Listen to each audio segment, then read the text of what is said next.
I want to tell you about a Tuesday evening in October of 1989. It was not a special evening. Nothing remarkable happened. There was no crisis, no celebration, no moment that would have made it onto any list of important dates in my life. But I think about it more than almost any other evening I can remember. I had just turned 41. I was driving home from the office at 8:30 at night. The radio was on, but I was not listening to it. I was running through a project deadline in my head, a client presentation that was due Thursday, numbers I needed to check, a phone call I had to make first thing in the morning. I pulled into the driveway. The house was lit up from the inside. I could see the kitchen window from where I parked. Margaret was in there doing something at the sink. My son David was 8 years old at the time. I could see him sitting at the kitchen table, doing homework probably, or drawing. He used to draw these elaborate maps of imaginary countries when he was that age, spent hours on them. I sat in the car for a moment before going inside, and I remember thinking, I will be present tonight. Tonight I will sit with David and ask him about his maps. Tonight I will actually be home and not just physically in the building. I went inside. Margaret handed me a plate. I sat down. David started telling me something about a story his teacher had read to the class that day. Something about a fox. I cannot remember the details. My phone rang. It was the client. I held up one finger to David. 1 minute. I walked into the other room. I was on that call for 45 minutes. When I came back to the kitchen, David had gone to bed. Margaret was washing the dishes. She did not say anything. She did not have to. I told myself I would make it up to him tomorrow. I said that a lot. Tomorrow. That Tuesday evening was not a unique evening. That is exactly the point. It was just one of hundreds. Hundreds of evenings that looked exactly like that one. Me arriving late. A phone call. 1 minute that became 45. A child who learned over time that one finger held up meant the conversation was over before it started. I did not set out to be absent. I want to be clear about that. I loved my family. I thought about them constantly. I told myself everything I was doing was for them. The long hours, the missed dinners, the travel. All of it was building something. All of it was going to pay off eventually. There was going to be a version of our life where I had more time, where the pressure eased, where I could finally be the father and husband I kept intending to be. That version never came, not because life did not give me the opportunity, but because I kept choosing the wrong things over and over again. For 40 years, I kept choosing the thing that felt urgent over the thing that actually mattered. And by the time I understood the difference, the people I had been doing it all for had built their lives around my absence. That is what I wasted 40 years doing. And I am here today to tell you exactly how it happened, so that you do not do the same thing. Before I go any further, I want to ask you something. Think about the last 7 days, not in general, specifically. Day by day, how many evenings were you actually present? Not in the room, not physically there, but actually present. Phone down, mind here, eyes on the person in front of you. Write the number in the comments, just the number. Do not explain it, just write it. I will tell you what mine would have been for most of my 40s, 2 on a good week. And the first thing I chased was status, not money exactly, status. The way other men looked at me in a room, the title on my business card, the size of the account I managed, the firm I worked for, whether the clients we had were the kind of clients other people recognized when you mentioned them at dinner. I grew up without much. My father worked a factory job for 30 years. Good man, hard worker. But there was never extra. We did not take vacations. My clothes were not the right brands. I was smart enough to get a scholarship to a good university, and I arrived there with one suitcase and the absolute certainty that I was never going back to what I came from. That is not a bad thing on its own. Ambition born from necessity is a real force. It got me through school. It got me my first job. It got me promoted faster than most of my peers. But somewhere along the way, the ambition stopped being about security and started being about something I cannot even fully name. Proof, maybe. Proof that I had made it. Proof that the kid with the wrong clothes and the factory floor father had become someone worth noticing. I chased that proof for decades. I took jobs I did not actually want because they came with better titles. I stayed at firms longer than I should have because leaving felt like admitting something. I spent money on things we did not need because those things were visible. The car in the driveway, the neighborhood we lived in, the restaurant when clients were in town. Margaret never asked for any of it. That is the thing that still gets me when I think about it. She never asked for the big house. She never asked for the car. She grew up simply, and she was comfortable with simplicity in a way I never allowed myself to be. She asked for me. My time, my attention, my presence at the kitchen table on a Tuesday evening, and I kept giving her things instead. The second thing I chased was certainty.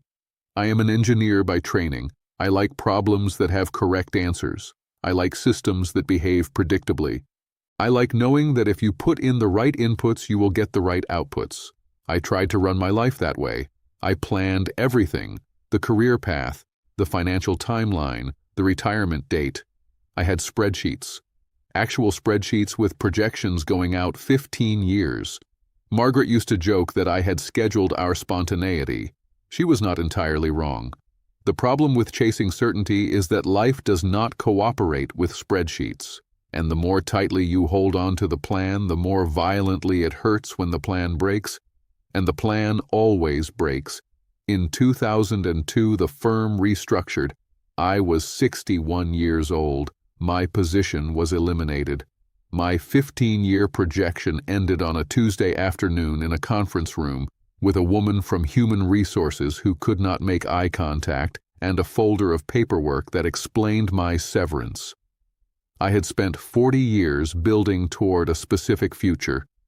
And in 45 minutes that future was reclassified as something that no longer existed. I drove home. I sat in the driveway. The same driveway I had pulled into thousands of times, running through project deadlines in my head. This time, my head was completely empty. Margaret came outside when she saw the car. She did not know yet.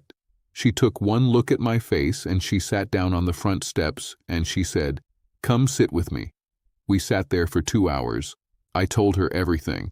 She listened to all of it. She did not try to fix it. She did not say the things people usually say. She just sat there beside me while I figured out how to say out loud that the thing I had built my entire identity around was gone.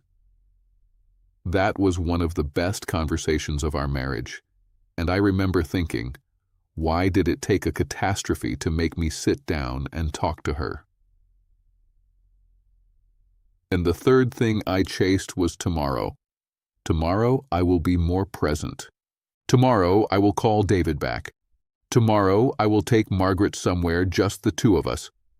Tomorrow I will slow down. Tomorrow things will be different. Tomorrow is the most dangerous word in the English language. Not because the future is bad, but because tomorrow as a concept removes the pressure from today. It is a pressure valve. It lets you feel like the right version of yourself still exists. He is just slightly ahead of you in time, and if you can get through today, then tomorrow you will finally catch up to him. You never catch up to him. I am 84 years old. I have had a lot of tomorrows. Most of them looked exactly like today.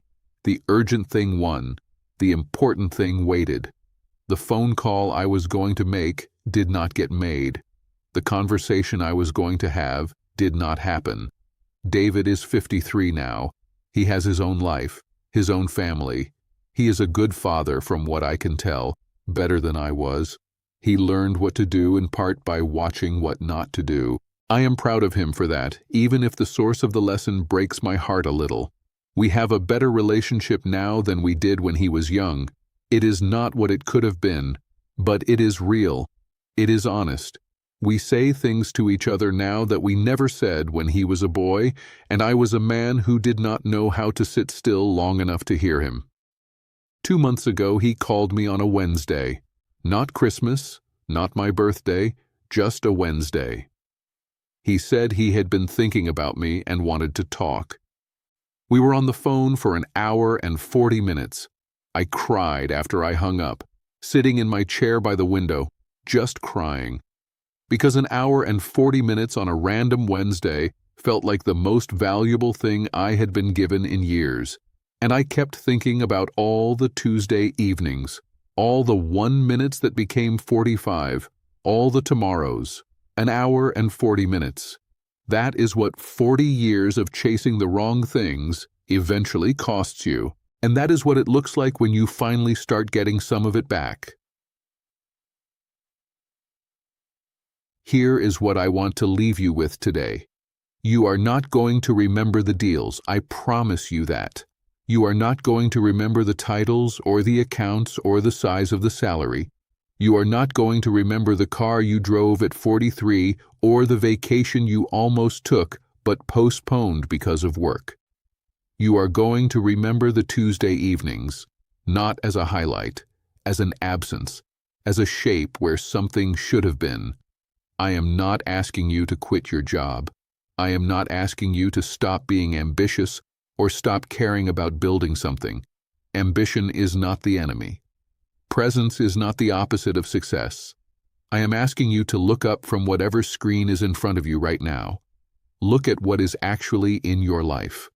The people who are still there, still waiting, still hoping that today might be the day you finally sit down and stay, before it is too late to sit down. My second question for you today is this. Who in your life has been waiting the longest for a version of you that is actually present? Not busy, not providing, not planning, just there. You know who it is. You did not even have to think about it. The name came to you immediately. Call them this week, not to fix anything, not to explain yourself, just to be there for an hour. That is all I am asking. Write their name in the comments if you want, or keep it private, but make the call. I am 84 years old and my heart is running at 38%. I do not have the luxury of tomorrow the way I used to, but you do. You have tomorrows that I would trade almost anything to have back. Tomorrows that are still Tuesday evenings with the kitchen lit up and a child sitting at the table drawing maps of imaginary countries. Do not sit in the driveway running through project deadlines. Go inside, sit down, stay. If this reached you today, leave me a comment. Tell me which part hit you the hardest. Tell me about your Tuesday evening. I read every single word you write. And if someone you know is sitting in a driveway somewhere running through deadlines in his head when he should be going inside, send this to him right now, before you talk yourself out of it. Subscribe. I will be back next week with more, while I still can.